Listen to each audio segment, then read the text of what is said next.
Nós vamos meditar aqui num texto, no livro de Êxodo. Êxodo 14, versículo 13, fala assim para nós. Moisés respondeu ao povo: não tenham medo, fiquem firmes e vejam o livramento que o Senhor lhes trará hoje.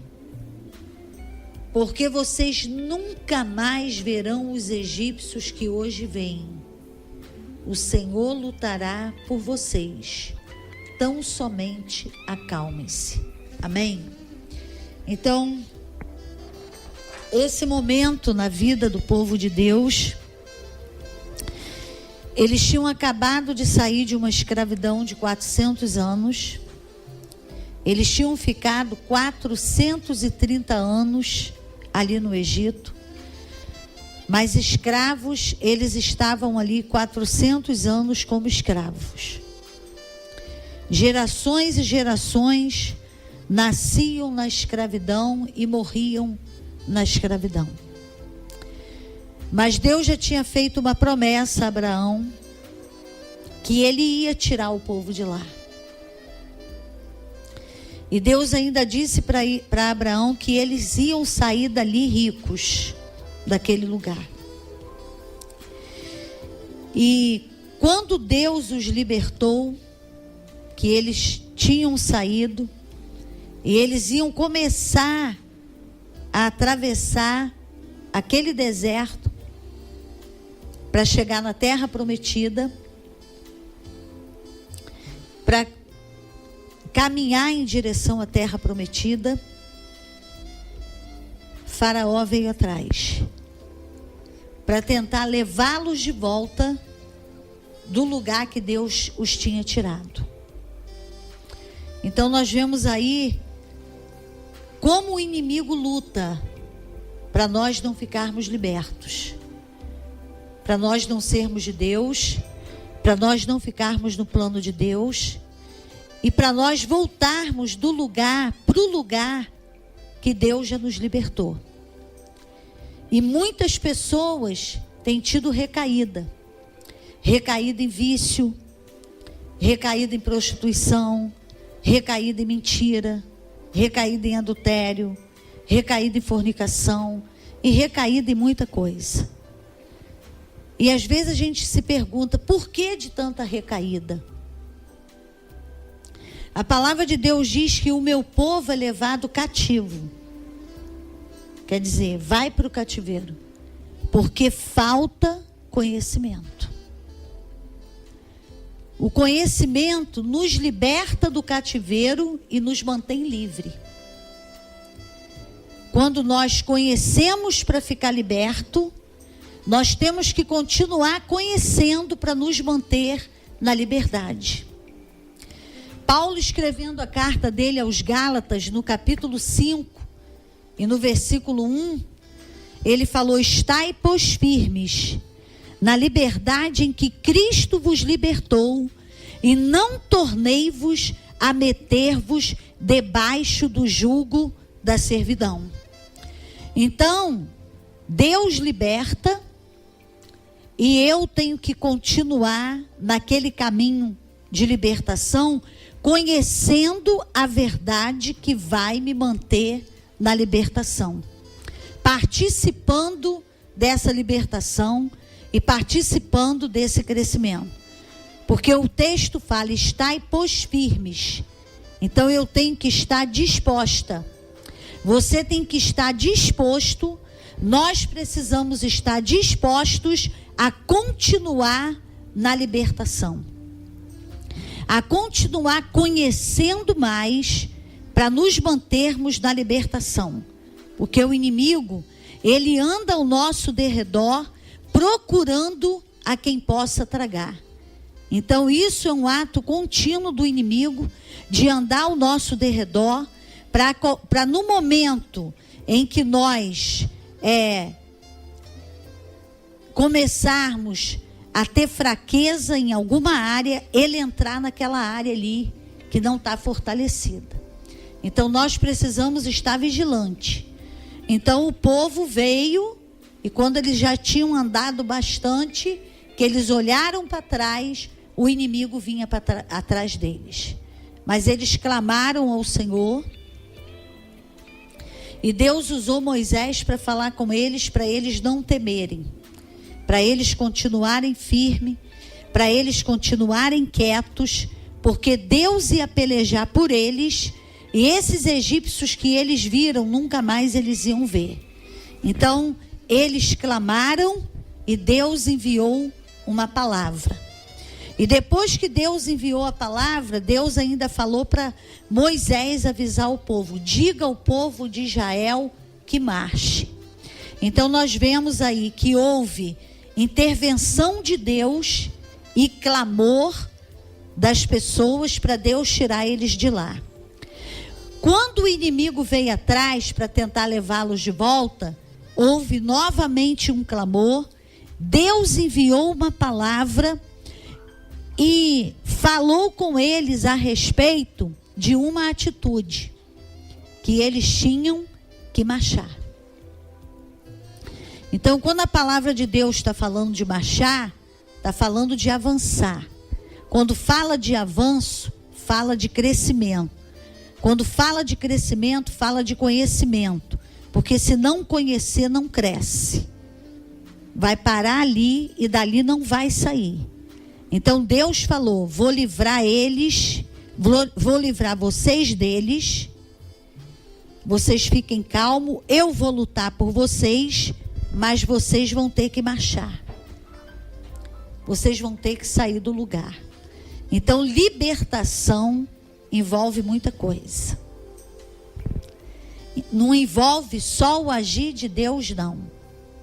Envolve também cada um de nós tomando uma posição, se dispondo para obedecer, se dispondo para conhecer, se dispondo para marchar, se dispondo para avançar e se dispondo para crescer. Enquanto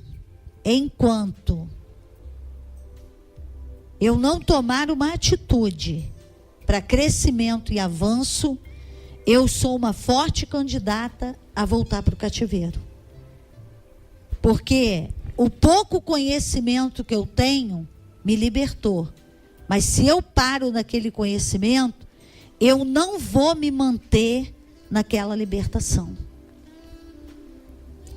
Nós vemos na carta de Paulo aos Gálatas, que Paulo foi naquele lugar, evangelizou aquele povo, ensinou a palavra àquele povo, o evangelho da graça. Eles creram, e depois que Paulo saiu dali, pessoas foram ali para desfazer o evangelho que Paulo tinha pregado e colocar minhoca na cabeça daquelas pessoas, tentando levá-las para um evangelho de lei, um legalismo muito grande que ensinava que a salvação em Cristo Jesus não era pela graça, não era pela fé, e era pelas obras da lei. Então Paulo enviou uma carta para eles e falou para eles que nem se descesse um anjo do céu pregando um outro evangelho que não fosse esse, não era para eles acreditarem que esse anjo era anátema. Então, uma luta muito grande que Paulo travou para manter aquela igreja na libertação. Ele chegou a escrever para eles: filhinhos, pelos quais eu estou sentindo dores de parto por vocês. Era como se vocês tivessem que nascer outra vez, porque vocês acabaram sendo mortos por uma mensagem mentirosa. Então eu estou gerando vocês outra vez, para você ver como que o inimigo vai usando várias situações para manter as pessoas em cativeiro e para elas não crescerem. E Paulo começou a ensinar novamente a palavra para eles, tudo de novo, ensinando para eles se manterem naquela libertação, para não voltarem para o cativeiro. Por isso que aqui aqui em Gálatas, eu já tinha falado com você em Gálatas 5:1, que fala: estai, pois, firmes na liberdade em que Cristo vos libertou, e não tornei-vos a meter-vos debaixo do jugo da servidão. Gálatas 5, capítulo 5, versículo 1. Mas o versículo 7 de Gálatas 5, Paulo falou assim: vocês corriam bem. Quem os impediu de continuar obedecendo a verdade? Paulo estava falando, estava tudo certo com vocês. Vocês estavam obedecendo a verdade, vocês estavam obedecendo a palavra, vocês estavam andando na presença de Deus, e agora vocês pararam. Quem impediu vocês de andar na verdade? Então o Senhor está falando: o que está impedindo você de continuar liberto? O que está impedindo você de andar nessa verdade? Por que você está sempre voltando para onde não deve voltar? Por que sempre está acontecendo uma recaída? E a palavra de Deus ainda fala para nós, quando Jesus falou: vigiai e orai, para que não entreis em tentação. Aí tem gente que fala: não, porque eu passei por muita coisa e eu não aguentei. Preste atenção. A palavra de Deus diz em 1 Coríntios, vamos ler esse texto, no capítulo 10,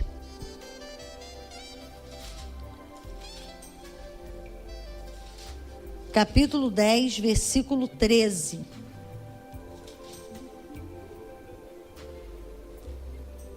Capítulo 10, 13 de 1 Coríntios. Fala assim: não sobreveio a vocês tentação que não fosse comum aos homens. E Deus é fiel. Ele não permitirá que vocês sejam tentados além do que vocês podem suportar. Mas quando forem tentados, Ele mesmo lhes providenciará um escape para que o possais suportar. Então, toda tentação nós podemos suportar, porque Deus não deixa nós sermos tentados além da nossa força.